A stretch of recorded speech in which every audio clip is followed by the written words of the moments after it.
Welcome to Madhura beauty tips.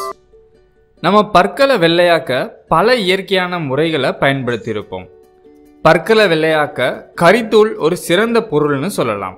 மஞ்சள் நிற பற்களை மாற்றி பற்களை வெள்ளையா மாற்ற நம்ம செயலாக்கப்பட்ட கரித்தூள், அதாவது ஆக்டிவேட்டட் சார்கோலை பயன்படுத்த. நீங்க இன்னும் மதுரா பியூட்டி டிப்ஸ் சேனலை சப்ஸ்கிரைப் பண்ணலன்னா நிறைய பியூட்டி டிப்ஸை உடனே தெரிஞ்சுக்க சப்ஸ்கிரைப் பண்ணிக்கோங்க.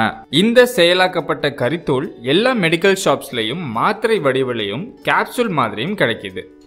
சார்கோல் டேப்லெட்ஸ்னு இதை கேட்கணும். ஒரு சார்கோல் டேப்லெட்டை பவுடர் பண்ணி கொஞ்சம் தண்ணி ஊற்றி பேஸ்ட் மாதிரி பண்ணிக்கோங்க. நீங்கள் யூஸ் பண்ணுற டூத் ப்ரஷில் இந்த பேஸ்ட்டை எடுத்து நார்மலாக ப்ரஷ் பண்ணுங்கள். வாயை கொப்பளிச்சுட்டு பார்த்தா உங்கள் பற்களோட கலர் மாறுறத நீங்களே பார்க்கலாம். பல்லு விளக்குறப்போ கண்டிப்பாக இந்த கரித்தூளை நீங்கள் முழுங்கிடக்கூடாது. இது மாதிரி ஒரு 4-5 நாள் செஞ்சீங்கன்னாவே உங்கள் மஞ்சள் நிற பற்கள் மாறி உங்கள் பற்கள் நல்ல வெள்ளையாக பளபளன்னு மாறும். இது போன்ற பயனுள்ள தகவல்கள் உங்களை வந்து சேரணும்னா எங்களோட மதுரா பியூட்டி டிப்ஸ் சேனலை சப்ஸ்கிரைப் பண்ணுங்கள். மேலும் உங்கள் கருத்துக்களை கமெண்ட் பாக்ஸில் பதிவு செய்யவும். நன்றி.